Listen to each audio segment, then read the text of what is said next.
The Tennessee Titans can have a perfect offseason, but if Cam Ward doesn't get better, they're not going to make the playoffs. I'll explain on today's edition of Locked On Titans.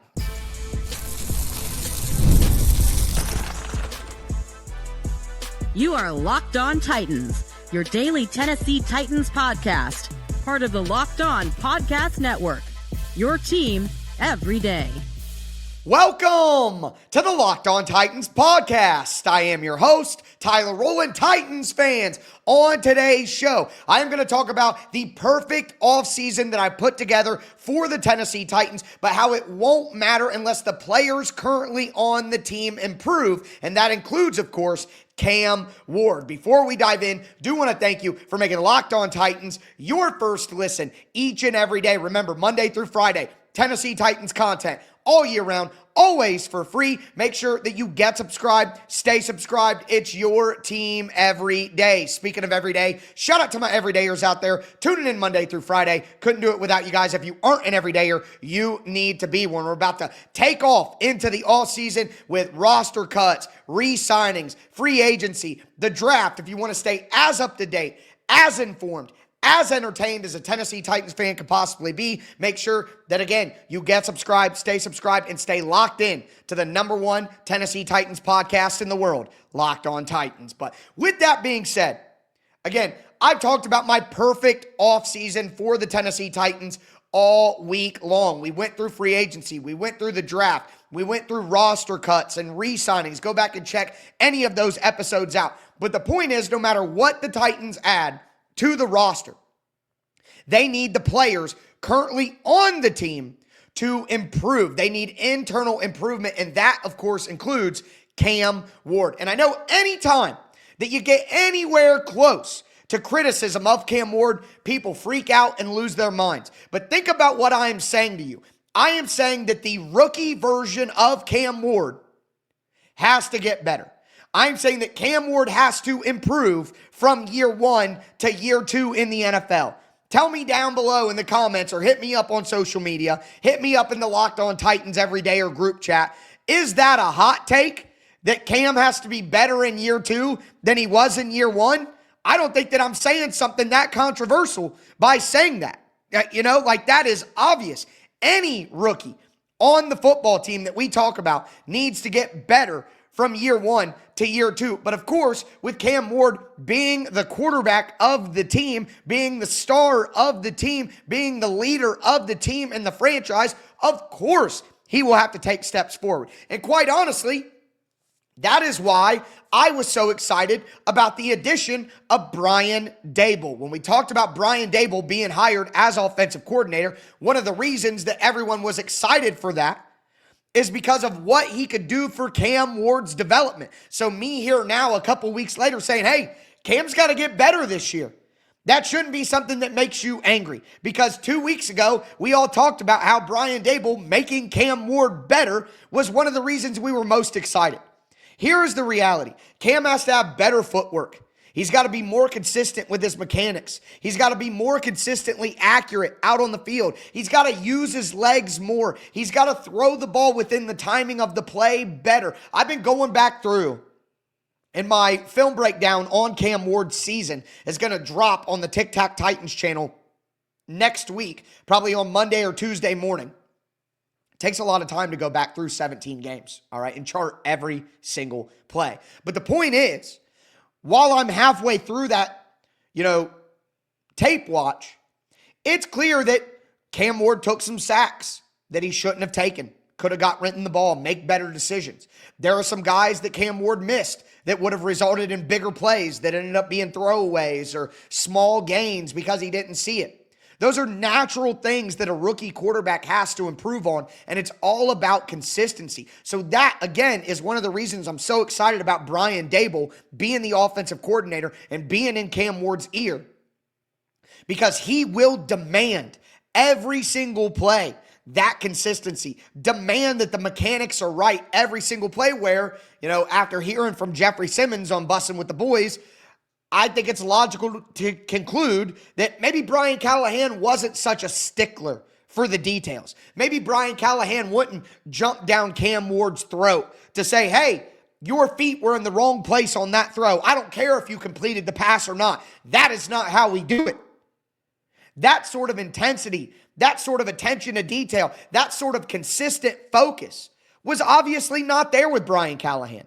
So if you take better coaching and natural progression from Cam Ward to a rookie, from a rookie to a second-year player, there should be improvement. And if what we saw Cam Ward already do, the playmaking, the arm talent, already reading defenses at the end of the year and knowing where to go with the ball faster, quicker, more in rhythm, more accurate.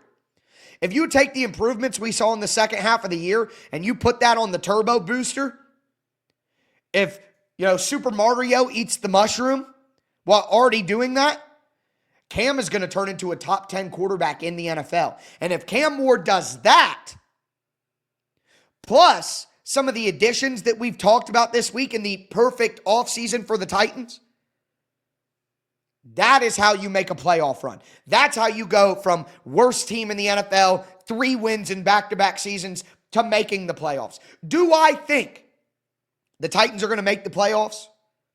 Not right now, no. How could I say that without knowing what they do in free agency or the draft? But what I am saying is if the Titans have a perfect offseason and hit all their needs, and then Cam Ward and some of the other guys internally make jumps, this team will absolutely be good enough to make the playoffs. Now, say Cam Ward doesn't go up, 50%. He only goes up 25 in year 2, which is fine. I don't expect year 2 Cam Ward to be the best version of Cam Ward that we ever see. He'll probably continue to progress. But let's say he only makes half of the jump that I'm describing right now. But the Titans have a perfect offseason and hit all their needs in a major way. They still have a chance. But I wouldn't call it likely that they make the playoffs. But again, if you get the other version of that, and Cam Ward does have a perfect offseason himself with the coaching for Brian Dable, and he goes up 50 to 100% better than he was last year, and the Titans have a good offseason, maybe not perfect, but good offseason, I think that might be enough also. There are multiple paths here to get to the playoffs for the Titans, but they're going to include either Cam Ward going nuts and a good offseason, or Cam Ward taking a good step forward and a perfect offseason. Those are the two paths that it would take. Now again, it's not all on Cam Ward.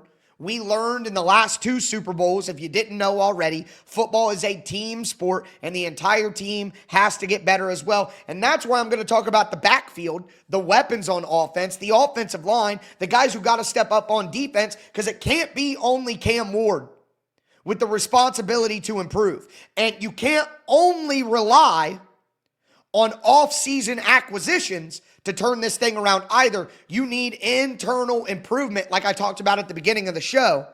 And let's do a combination of who needs to improve internally combined with what we've done with this perfect offseason for the Titans and talk about, making this a playoff football team.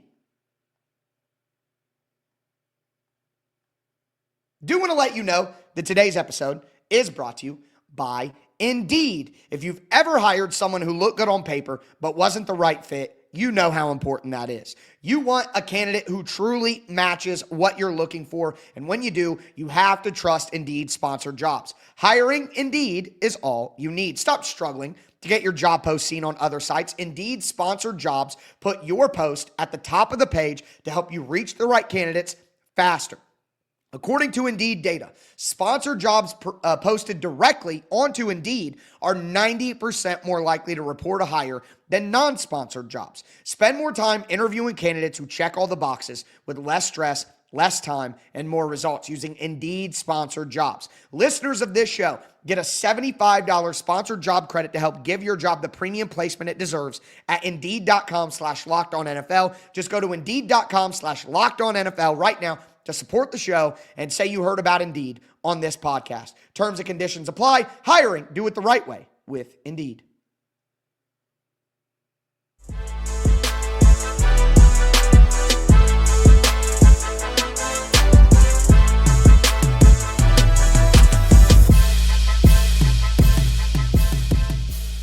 Titans fans, let's continue today's edition of the Locked On Titans podcast, talking about what needs to happen internally for the Tennessee Titans to cap off this playoff push offseason that we've been talking about all week long. Now, want to dive into the offensive depth chart for you guys and give you a big picture view of what we've done here. So at quarterback again, Cam Ward has to take a step forward. But I want to sign a good veteran backup. Mitch Trubisky is a guy that I would love with Cam Ward.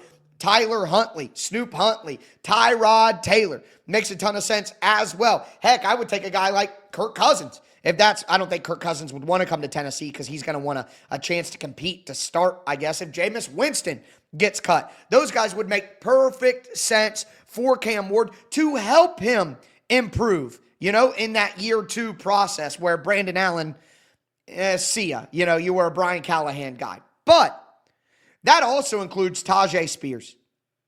I see you guys saying to me, the Titans don't need to worry about running back as much. They need to, let Tajay Spears finally be the lead running back. Guys, I just don't think that is possible. Look at what Tajay Spears has done in his 3 years with the Titans. 453 rushing yards, 2 touchdowns, 385 receiving. That's pretty good right there. I mean, we're talking about big time total yardage there, 833. But since that rookie season, 536 total scrimmage yards in year 2, 5 touchdowns. Last year, only 547 total scrimmage yards and 2 touchdowns. Like, Tajay Spears has done absolutely nothing to prove that he is capable of being a lead running back. I think it is proven right now that he is not capable of doing that. But what the Titans do need from Tajay Spears is to play more games. He played 17 games his rookie season. And again, 838 total scrimmage yards. That's pretty good. But year 2, only 12 games. Year 3, only 13 games. He's missing 4 or 5 games in back-to-back seasons. He's leaving games early. If Tajay Spears, I don't even need Tajay to improve that much as a player. He's already very dynamic with the ball in his hands, can catch the ball out of the backfield, is a guy who's great in pass protection.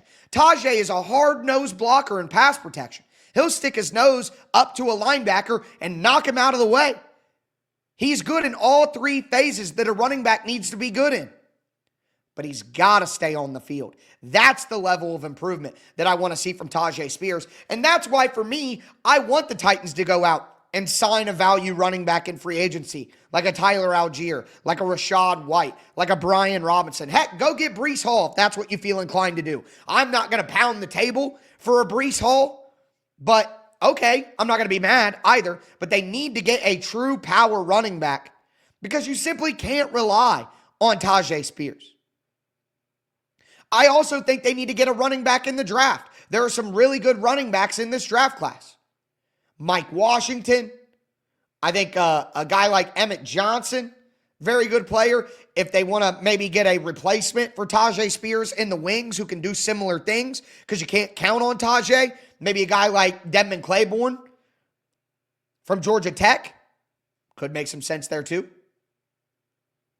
I'm just saying, the Titans will be a much better football team and have a better chance at making the playoffs if Tajay Spears just stays on the field. Whatever he has to do to get his body in a position to last the entire season is what he needs to do this offseason. Now, if we go back to the draft, there were concerns about Tajay Spears' health because he didn't have an ACL in his knee, and why that hasn't been a major issue for him, health has. So you could say there were medical concerns, and there have been medical concerns throughout his career. So he's going into a contract year, the final year of his rookie deal.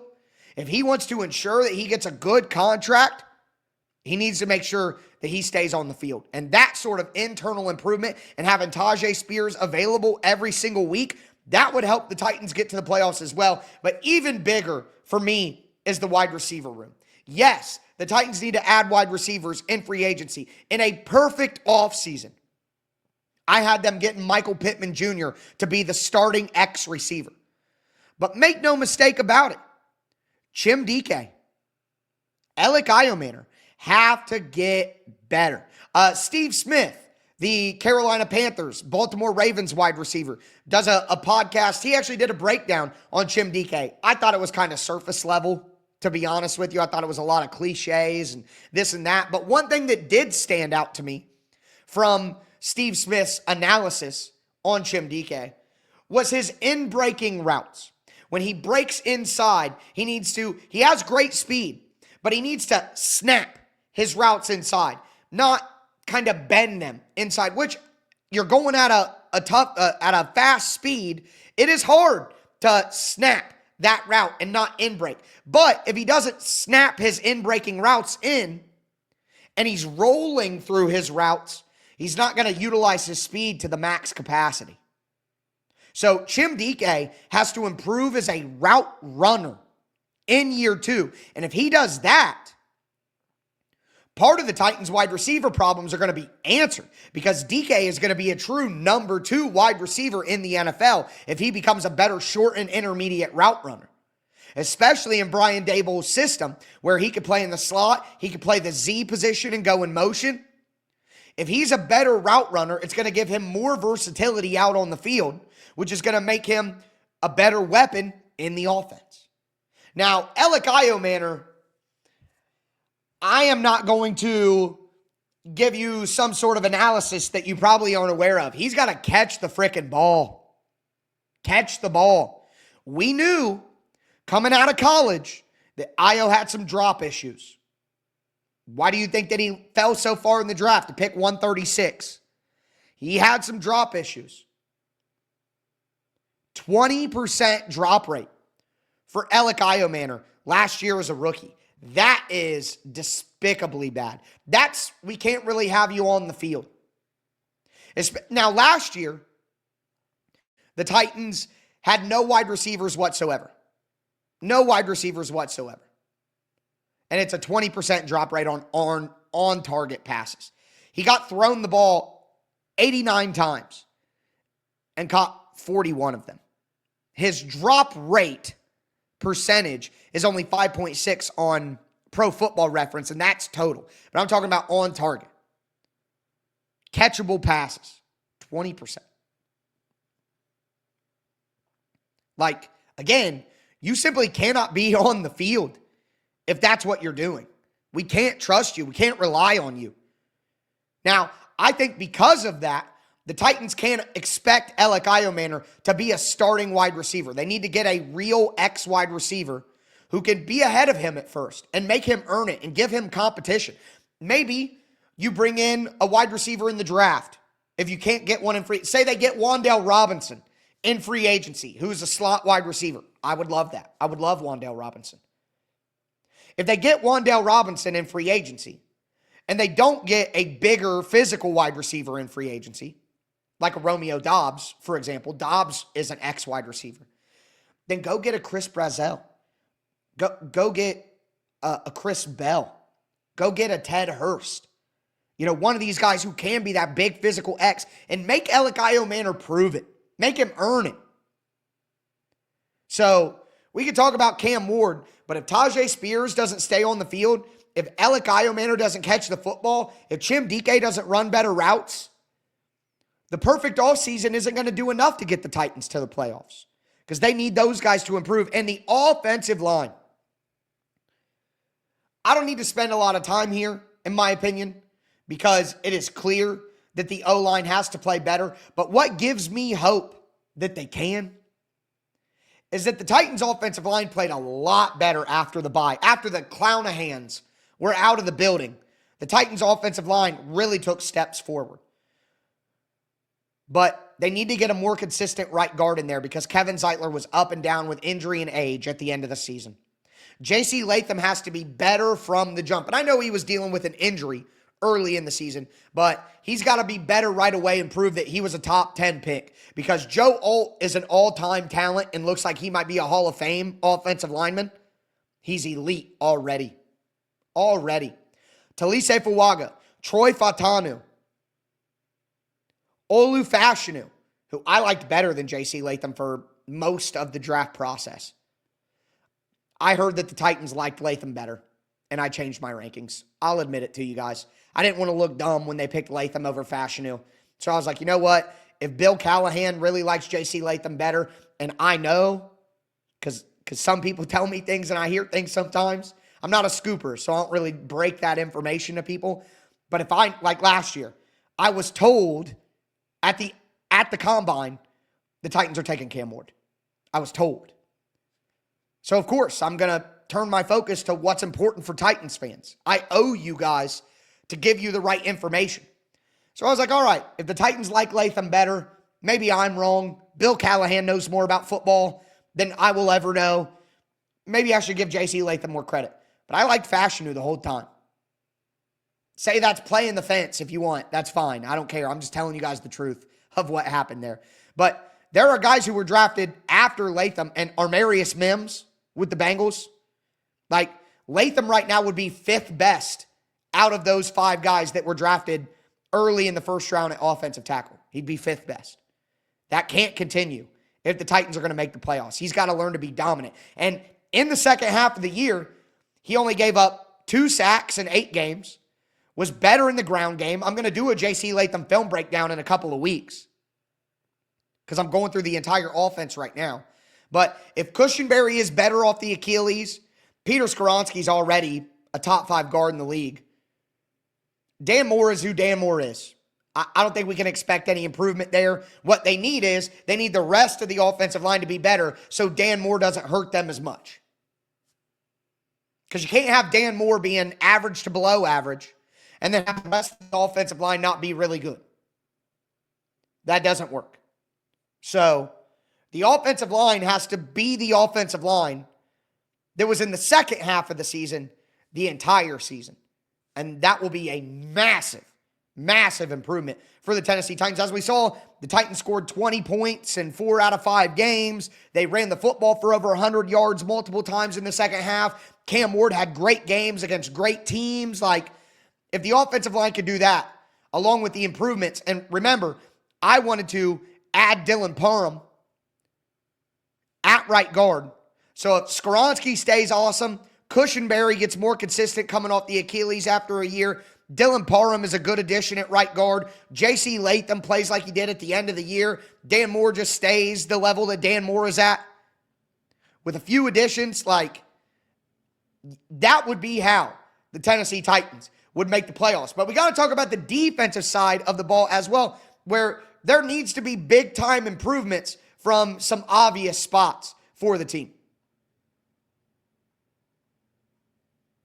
Do want to let you know that today's episode is brought to you by FanDuel Sportsbook. Look, the winter games are here, folks. And if you're anything like me, you're locking in for the events that you only get to see on the biggest stage every 4 years. And that's why following the winter games on FanDuel just makes so much sense. From medal counts to individual events to finding your angle on the sports that you care about the most, FanDuel gives you more ways to stay connected to the action. The drama of curling matches that start slow and somehow get intense fast, speed skating races that are decided by inches, hockey games that feel different right from the opening face-off. Every niche event becomes must-watch when you're fully locked in to the competition. FanDuel keeps the entire Olympic experience engaging from start to finish. The winter games are on, and there's no better way to follow them than with FanDuel.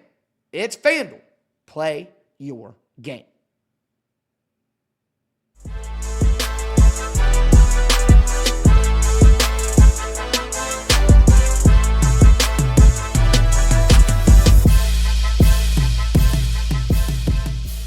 Titans fans, let's cap off today's edition of the Locked On Titans podcast, talking about the internal improvements that need to pair with a perfect offseason to get the Tennessee Titans back into the playoffs. Again, is it likely? No, it's not. But is it impossible? No, it's not. So you're telling me there's a chance. Before we dive into the defense, do want to thank you again for making Locked On Titans your first listen each and every day. And speaking of every day, you guys got to join the Locked On Titans Everydayer Club. Hit the link down in the description or go to lockedontitans.supercast.com podcast.com. You're going to get access to ad-free versions of the show in your podcast feed. You're going to get added to a Locked On Titans group chat that is absolutely popping off. Just wait until the free agent signings and the draft stuff and all that stuff start to kick off. It's going to be nuts in there. You're going to want to get in early, and you get access to a Locked On Titans merch store. It's $5 a month, guys.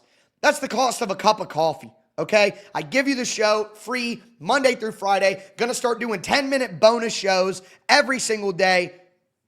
I give you a ton of free content.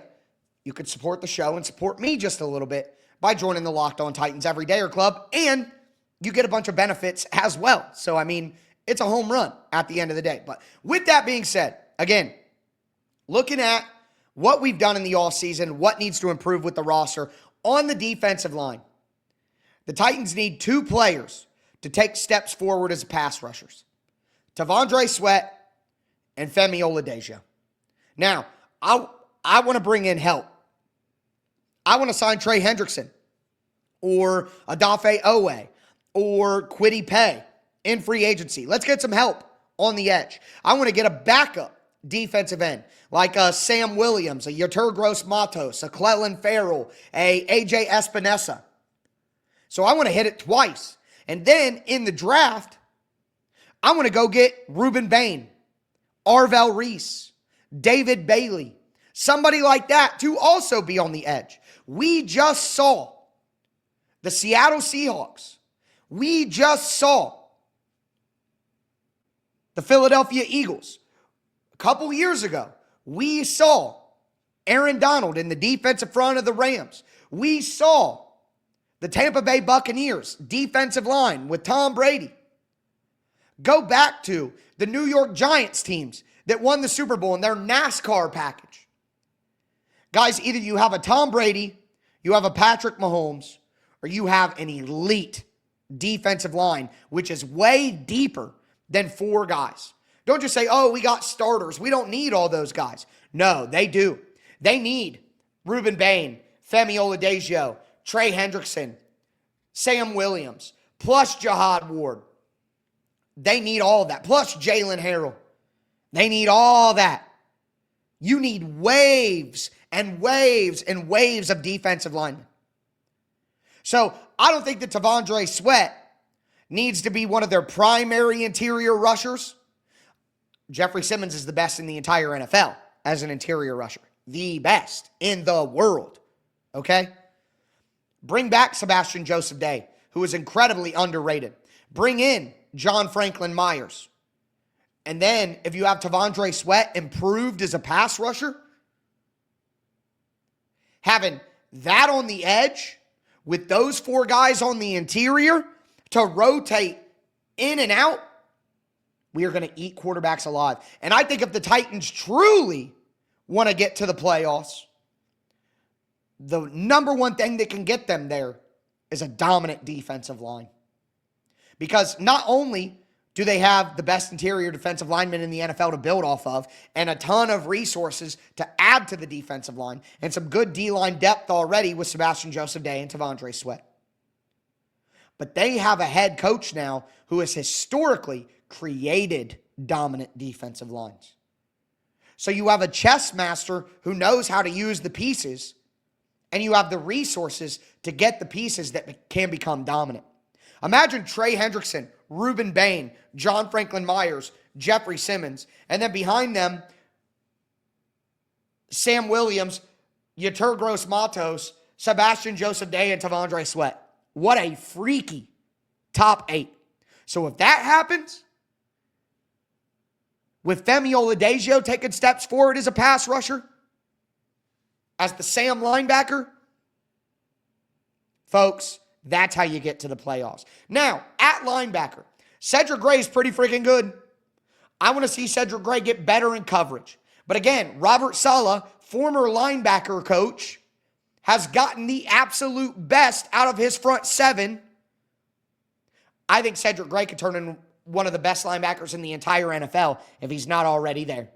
He's probably top 20, top 25 right now. He could go up to top 10, top 5. There aren't a lot of great linebackers in the NFL, if we're being honest.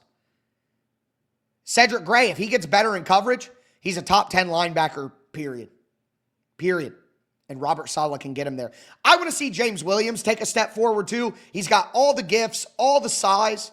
If Robert Saleh gets the best out of him, he could be the starting Mike linebacker for the Titans. And then when they go into their nickel and sub packages, Cedric Gray and Kevin Winston, or Cedric Gray and Amani Hooker can be your linebackers in your pass sets. That would work. But then in the secondary, speaking of those guys, Amani Hooker has to play better. Last year was his worst year as a pro, even worse than his rookie year. Amani Hooker has to play better. Kevin Winston has to get better at recognizing coverage and at guarding wide receivers. He's got to get better at it, okay? But we knew that those were, things that needed to improve for Kevin Winston coming out of college. And with a slow start with the injury early on because Brian Callahan overworked him, that probably set him back even a little bit more, okay? And then he gets hurt at the end of the year. And then Marcus Harris as a slot corner. I am excited about Marcus Harris.